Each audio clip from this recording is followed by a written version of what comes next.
हरियाणा प्रदेश में भारतीय जनता पार्टी की सरकार बन गई, लेकिन कोठियों को लेकर विवाद जो है वो अभी भी चल रहा है। इस समय हम 70 नंबर कोठी के बाहर हैं। ये कोठी जो है वो भूपेंद्र सिंह हुड्डा, नेता प्रतिपक्ष, ये बोर्ड आप अभी भी देख सकते हैं।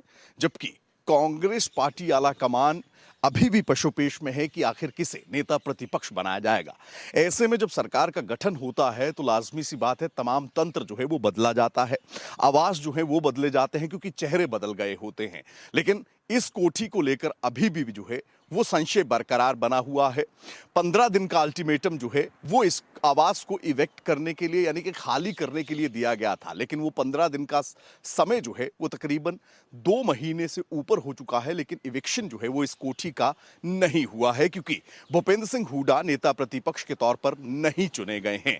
ऐसे में पार्टी आलाकमान की ओर से अभी तक जो है कोई फैसला नहीं लिया गया है। एक प्रणाली रहती है, जब भी कोई आवास जो है वो एलोकेट होता है तो उसका एक्सटेंडेड रेंट जो है वो उस मंत्री या फिर नेता प्रतिपक्ष को जो है वो पड़ता है। लेकिन जब इविक्शन का नोटिस जारी होता है, यानी कि खाली करने के लिए कह दिया जाता है, तो उसके बाद पेनलाइज्ड रेंट जो है वो पड़ता है, जो कि लाखों में होता है। तो ऐसे में अगर बात करें तो तकरीबन 2 महीने का समय जो बीता है, उसमें पेनलाइज्ड रेंट जो है वो इंप्लीमेंट करने की बात जो है वो एडमिनिस्ट्रेशन की ओर से कही गई है।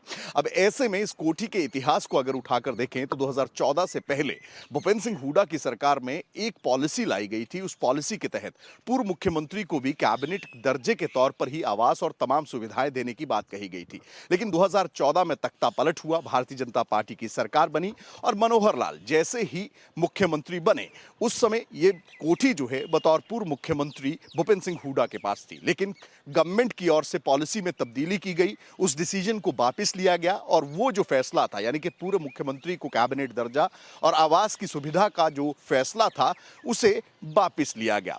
उसके बाद ये कोठी जो है वो भूपेंद्र सिंह हुड्डा को खाली करनी पड़ी थी। लेकिन उस समय 2014 में विपुल गोयल, जो कि उद्योग मंत्री हुआ करते थे, उनको ये कोठी जो है वो अलॉकेट की गई।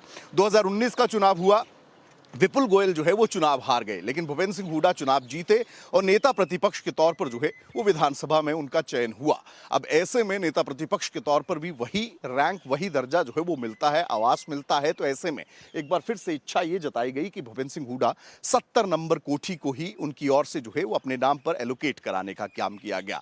अब 5 साल का समय एक बार फिर से बीता, 2024 आया। 2024 में भारतीय जनता पार्टी की तीसरी बार सरकार बनी। अब ऐसे में भूपेंद्र सिंह हुड्डा चुनाव तो जीत गए, लेकिन अभी तक पार्टी आलाकमान जिस पशुपेश में फंसा हुआ है, पार्टी आलाकमान की ओर से अभी तक नेता प्रतिपक्ष को लेकर कोई भी फैसला नहीं किया गया है, जिसके बाद इस कोठी के इविक्शन के नोटिस जो हैं, जो ऑर्डर हैं, वो जारी कर दिए गए थे। 15 दिन का समय दिया गया था खाली करने को लेकर। इससे पहले दुष्यंत चौटाला का जो आवास था, जो पार्टी ऑफिस था, उसको भी खाली करने के जो है इविक्शन के ऑर्डर्स जो है वो दिए गए थे। उस ऑफिस को खाली कराने का काम कर दिया गया, एलोकेट कर दिया गया। लेकिन अभी तक इस कोठी, यानी कि 70 नंबर कोठी की अगर बात करें तो अभी तक इविक्शन नोटिस होने के बाद पेनलाइज्ड रेंट जो है वो भरा जरूर जा रहा है, लेकिन इस कोठी को लेकर अभी भी एक बड़ा क्वेश्चन मार्क जो है वो बरकरार बना हुआ है कि क्या भूपेंद्र सिंह हुड्डा इस कोठी को खाली करेंगे या फिर पार्टी आलाकमान का इंतजार करेंगे कि नेता प्रतिपक्ष के चेहरे पर जैसे ही मोहर लगे उसके बाद कोई फैसला इस आवास को लेकर, इस सरकारी कोठी को लेकर